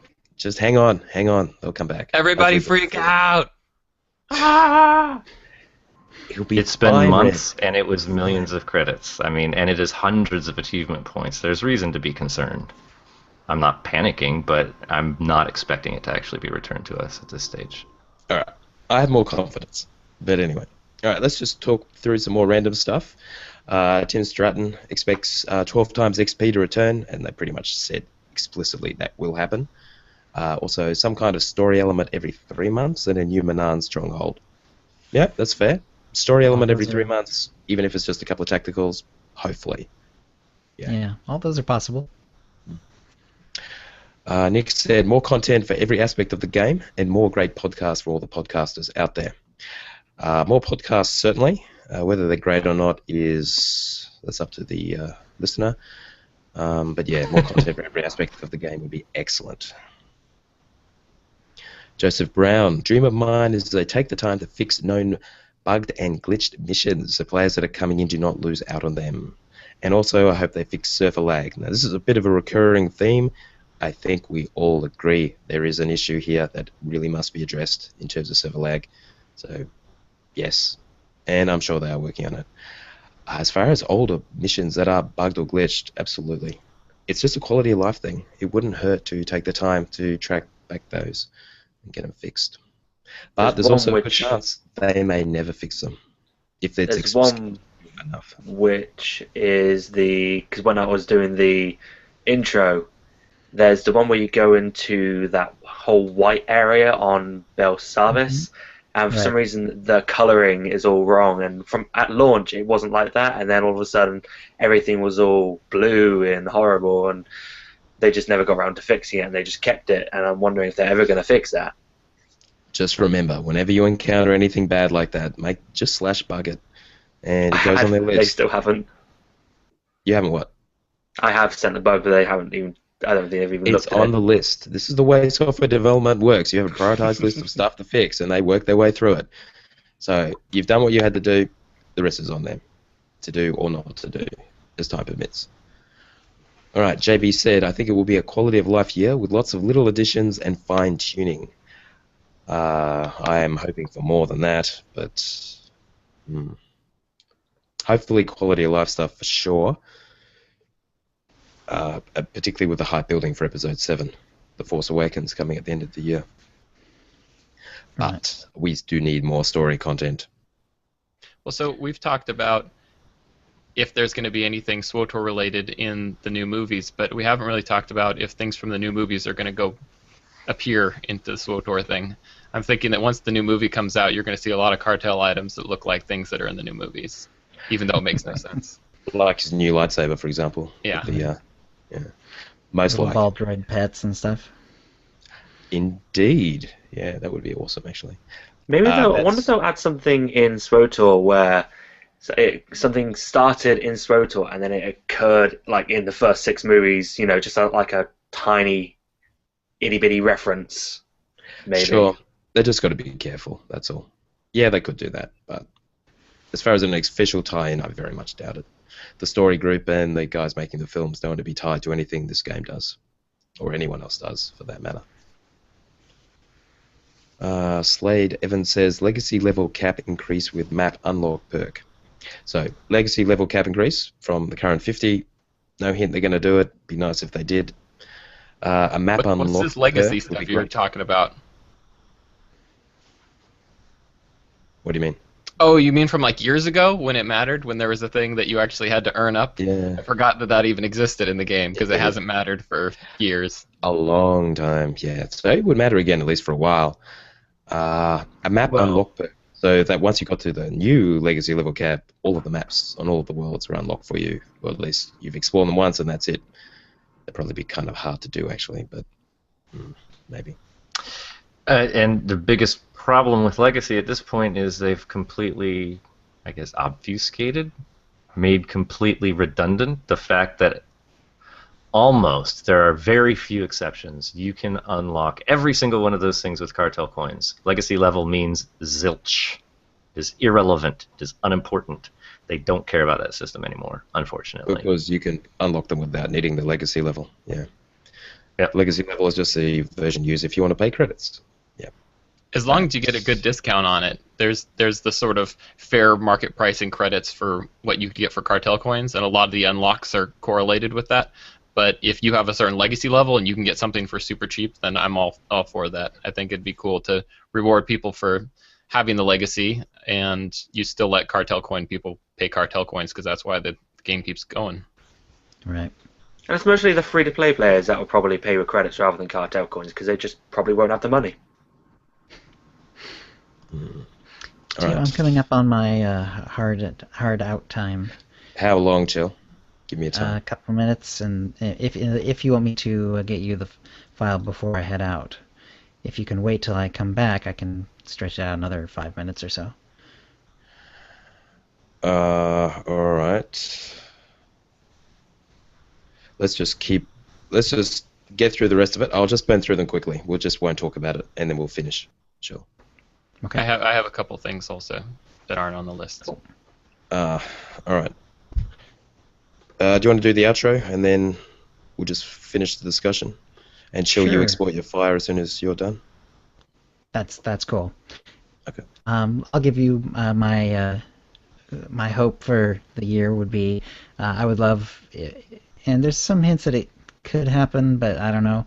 Would be the good old gear and talent switching ability, so you could have presets and switch between them really quickly. That would be awesome. Multi-spec. Yeah. Yeah, it's definitely something that we know that they know that that the audience has been interested in for a long time, and I think it's something that they've been working on in the background for quite a while, trying to figure out a proper way to make it work. And maybe this will be the year where they figure it out and get it in the game. That'd Yeah, be that nice. was something that I had put on my list. I think that disciplines went a long ways towards that because now you can switch between disciplines quickly. It'd be nice if you could have pre-saved utility points, because I noticed with tanking they were saying, oh, this is good for this boss, this is good for this boss. If you just had the pre-selects and say, I want this one, this one, this one, that would be good, and then having the abilities fill in where you want them to be, because that's what drives me crazy going from healing to DPS. So I have to drag all my abilities every single time I switch. Yeah. Yep. All right. So for the folks in the chat room, I'm going to do the outro now, but that's not actually the end of the show. Am I still alright I'll to go do the ahead and do Utini it Rage now. bit? Yes. Cool. Cool. All right. All right, that's a show. If you'd like to play with us in the Utini Knights Guild on the Republic side of the Harbinger server, or in our Utini Rage. Guild on the Empire side, do /C join Utini to join the Utini channel. Then ask for the quiz that lets us know you're a fan of the show. Charlie Twitters at Kranatoko, and he has YouTube at youtube.com/Kranatoko Games, and Turg Twitters at the Turg, Turg. You can email questions and comments about the show to OotiniCast@gmail.com. Follow us on Twitter using @OotiniCast. You can find contact details for all of us on our website, OotiniCast.com, which includes how to subscribe to us using iTunes, Stitcher, and the rest. We record the show live every Wednesday at 4:30 p.m. Pacific. Go to OotiniCast.com/live to find out how to join in. Our theme song is from Mevio's Musicale. Check it out at music.mevio.com. That's MEVIO. And thank you to the chat room, and thank you, Charlie and Turg. Happy New Year 2015. See you next year. See you next year. All right. Let's just sync up. So I'm going to call each of your names. Yeah. You're seeing how the sausage is made. I'm sorry about that. So call each name, just say here as soon as you hear it. This is how we sync the tracks, Dirk. So, everyone ready? Starting with Red. Hi. Shell. Here. Charlie. Howdy. Turg. Here. All right. Don't stop recording except for Chill, and Yep. I'm sure it'll work just fine. Talk to you later. Thank you. Bye, Chuck. I'll catch you later. Right. I'll listen in for a little bit, and I'll let you know when I'm actually heading out, if you want Okay. me to. That's fine. All right, just quickly going through the rest that we got from our community, and then we'll just throw in our own at the end. Halen said, hopes for a lag/latency fix. Dreams are for rapid and smooth content releases. I'm sure we all would like that. And goals, actually complete some operations, including some level 50s. That's a good goal. Ari, hopes for searchable cargo holds. Oh, wouldn't that be amazing? Especially if it was across Legacy, being able to search through all your stuff. That would just be awesome. A new playable class, that's a dream. Yeah, probably. We'll probably never get. Yeah, likely. And goals, get all the achievements and clear both hard mode content this tier, in other words, before they bring out the new operations, which we actually managed to do last time, and I would certainly like to do that ourselves for our group. So I don't think that we're going to get a new class because of the whole it being tied to story. And the super class where you start at a high level, I don't feel like they would do that, but I think it's very possible they could add disciplines. that's wishful thinking on my part. I think it'd be really cool if they added additional disciplines, a fourth discipline to each, Yep. so you can do something else. And healers would have a second healing option. You could have a second healing tree, and same thing with tanks. You could have 2 different ways to tank. A lot of stuff, but it could be done. Yeah, I agree. Okay, Megan hopes for same-sex love interests, male and female, to the companion roster. That would require a lot of going back and rewriting. I don't see them going back. They don't seem to have any interest in going back and doing things that they already did. And she pretty much realizes they probably aren't going to. They're certainly going to make the NPCs player sexual, as they've called it, going forward, but the old stuff is most likely not. And goals not to be sad when they don't. It kind of feels like having love interests with NPCs don't really matter that much, because if there's no option to see them in future content, then what's the point? Indeed. Well, I guess the one thing with the companion stuff I didn't think about is if they already have the love interest unlocked for the opposite sexes, they already have the voice recordings. They have everything in place. Why can't they just turn off the restriction based on what sex you are? Exactly. Would think so, wouldn't you? But there's probably where they appear in the story and other aspects like that. And the other And problem you- is that you wouldn't be able to really go back if you had already done the conversations as well. You can level a new character. There's a bit of Yeah, incentive. but All right, Kara Jade says, I'm hoping for Theron Shan as a permanent companion. They could actually do that, for sure, and Lana, perhaps as well. Yeah, that was something I was wondering about is, are people ready for a new companion? Because, I am. I'd like something more like HK where you have to do something for it, not Treek where you just buy it. It'd be cool if there was a whole quest chain you had to do to earn it. I think everybody was hoping that Forged Alliances was that quest chain, but it Um, never happened. Yeah. Indeed. Darklight has said, Dream mobile companion app. I'll always hold out hope. As in a app that you could actually send your companions out on crew skills. That would be amazing. Goal would be healer and DPS of each advanced class to level 60. That's pretty achievable. Okay. Fredius dreams of a SWOTOR film. Yes. Well, yeah. Who knows? It's Even Disney. Even if it was just animated like the Clone Wars was. Maybe a straight to, what do they do these days? Straight to Blu-ray? Straight to internet Yeah. download? Who knows? Or Still, maybe my maybe files- even like My a file's moving over, I Lego got version as well, because they did like a Lego sort of TV, like a couple TV specials. So it'd be nice if they did that in the Old Republic as well. so would it be a Disney property? Because then you run into that whole canon thing of if Disney starts making it a child's thing, and then BioWare wants to have you kill people and murder things and torture things, and then Disney gets involved. Yeah, that's a good point. Which means I'll probably leave Yeah. it alone. All right. Well, Right. in Clone Wars and in Star Wars Rebels, there's plenty of killing going on. I mean, That's true. they haven't shied away from Yeah. that. PG-13 does support that as long as you don't get too graphic. And SWOTOR was a and- 50 is like 50 Peggy 16 now, isn't it? 15, 16? It got upgraded from a 12. Did it? Maybe I in don't know Europe. that. Yeah, it was a 12 at release, and then now it's like a 16 Should have been here reclassed in in the UK. Europe. Yeah. I think pretty sure 12 is the limit here, but I could be wrong. All right. Let's see. Chong says, have the guild member cap be limited to unique accounts rather than to characters, because I use a quarter of the cap with my alts alone. It's not true, but it may seem like that. And Greg says, would be nice to sort guild lists by account too. They probably won't do that for privacy reasons. If people want to have different characters in the same guild and people know they're the same person, that's kind of weird, but I guess they could, maybe. And finally, from Greg, day-night cycles and inertia, which is a flashback to our old friend Hypnotoad. All right, what about you guys? Let's start with Red. Mine is quick and sweet. What I wish to see, because I don't have a lot of hope, but in order of likelihood, so the most likely I think is you're going to see some server stability improvements. I don't think they're working on it right now. I think after the new year they'll come back to work and actually work on that. So wait a few weeks.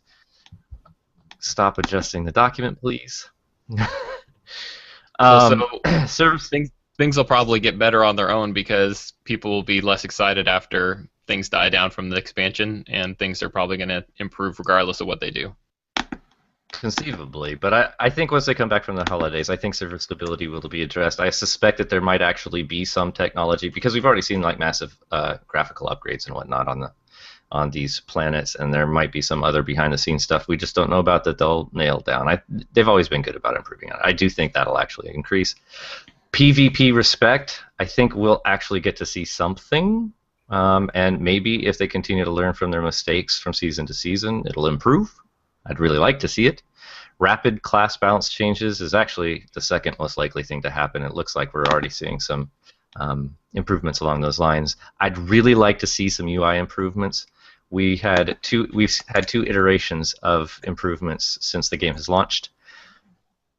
3 with 3.0, I guess, and I'd like to see them continue to address those, especially since all this architecture stuff has been addressed.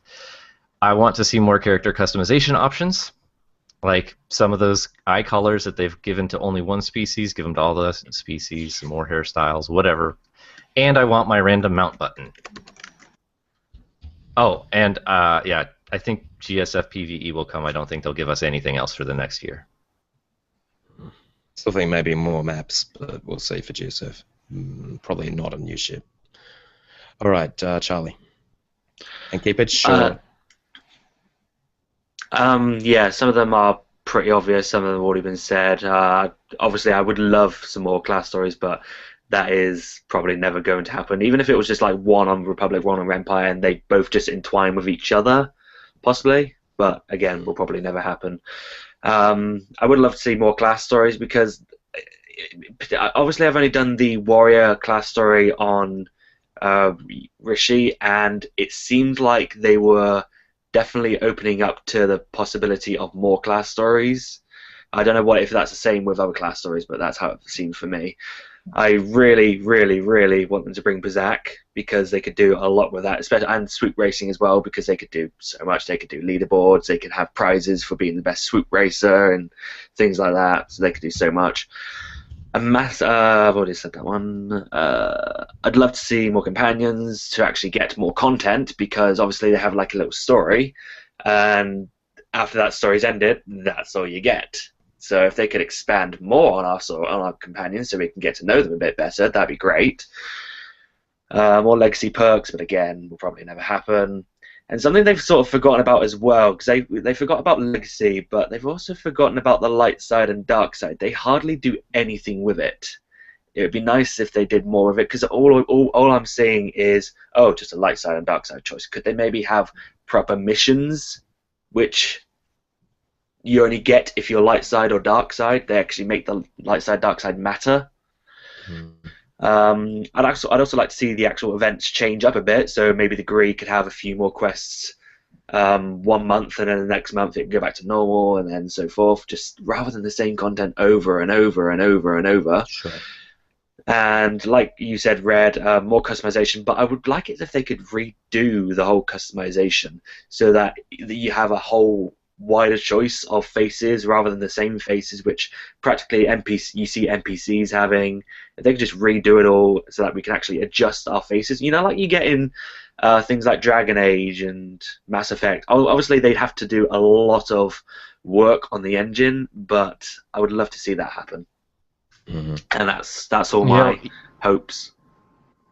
On that more customization, actually one thing I wouldn't mind seeing, and EA has this technology and uses it on their console games, I would love if you could actually take a picture of your face and upload it to your character. Yes! That would be brilliant. Alright. What about you, Turk? So many good things. The first, I'll sort of add on top of what Charlie was saying. I would like to see some more different options. I know that they're opposed to doing more class-specific stuff because they have to do 8 of them. The thing they could do is create parallel paths, which basically you have a choice of how you want to go about things, and then they can choose as many as they want. They can have 3 different paths. So if I do the same story over and over, I can do it 3 different ways that include different quests. And then you could even have the same class, because there's some people that play, they have 3 shadows, and they could play that 3 shadow 3 completely different ways. And it would allow people to sort of form their own personalities for their character. So you could have a mission is you need to get into this base, and you have a choice. You can run into the base and kill X amount of things. You can go do platforming to get around the side of the base. You could even have a GSF thing where you go, do a strafing run over something. Different options on how you want to achieve objectives would be pretty cool. It's a great idea. Yeah. Okay, anything else? Yes. The last thing, I'm surprised it didn't come up, was dummies for tanks and healers. And there's a lot of different things they could do for it. The most basic that I would be okay with to start, because it's something they could pretty much do tomorrow, is for tanking, you go buy a thing from the droid like you do for the DPS ones, and you put it on the dummy, and as soon as you attack the dummy, it automatically applies a dot to you. And there'd be several different versions that are all the different damage types. So you could just have a dot and say, okay, how well am I mitigating for this damage type? How well am I mitigating for this damage type? I think that'd be pretty cool. Eventually, it'd be nice if they had an instanced area where it's almost more training scenarios, where you have different dummies or even mobile things, because a lot of tanking has to do with your mobility and target switching and picking up new targets. So you could sort of go down the rabbit hole with that one. But I definitely would like to see something, because right now the only way for me to judge the tanks is to go raid with them, and I'm fine doing that for now, but eventually it's going to get tiring. Great. That would be amazing. Can I just haven't say, mentioned they're doing it, but in the chat, Addy has also said to allow certain add-ons. That would be great as well, but obviously certain ones not to go too far. Like WoW literally goes way too far with theirs. integrating the add-ons at this point would probably be pretty much impossible. It'd be nice. It would be nice, but the only thing that I would like to see as far as them allowing an add-on or even having a thing added on is some sort of threat indicator or warning, because if you're not running a parser, it's difficult for DPS to know that they're approaching you. If there was some sort of visual way in the game you could see there's a glowing thing above the boss that's saying, no, you're about to get this guy's attention, something like that would be nice. Something to do with parsing. I mean, I hate to say it, but when you go into a raid and you hit an enrage really that you shouldn't be hitting, or it's taking forever to kill things, it'd be nice for the DPS to have an idea of how well they're doing, at least. I don't know. Oh, absolutely. Some sort of feedback, because it's really easy to tell if you're a tank and you're not doing your job. It's obvious. Everybody sees it, and they're going to complain about it. Healer, if people are dying, everybody sees it, and they're going to complain about it. DPS, especially when you're in something where there's multiple DPS, you can sort of float and not even realize that you're subpar. Agreed. Even if it's opt-in, which would be so people who really didn't want people to see what they're doing, they could keep it private. But for everyone else who's willing to actually open up about that, why not? It'd be great. I mean, even if there was a private thing that was just what your damage is, and they had, they have target estimates for the raids of here's what DPS we expect you to be putting out for this raid. So you get to the boss and it says 1500 is the bar, and you're well below the bar. So you just have a little meter that's showing you where you are relative to where it would like you to be. So you know for your own purposes at least. I like it. All right, I think we'll finish there. Any final words? The correct answer is no. No. All right. Thank you, everyone. We're really looking forward to 2015. The best is yet to come. And when we get the movie, hopefully we'll have a fantastic improvements to SWTOR to go along with it. And then she'll exit, and we're done. So, all right. We're 5 minutes short of 2 hours. Stall. We're not aiming for 2 hours. It's only going to be a short episode, Tio. It's only going to be a short episode. Fuck's sake. Yeah, I know. At least I've got an extra day to edit it since we're recording a day early. That's right. All right. Say goodnight to the chat room, and we will be back next week, 4:30 p.m. Pacific on Wednesday. Wednesday, the something of January. The 7th of January. We will see you then. Farewell. Have a good New Year, people.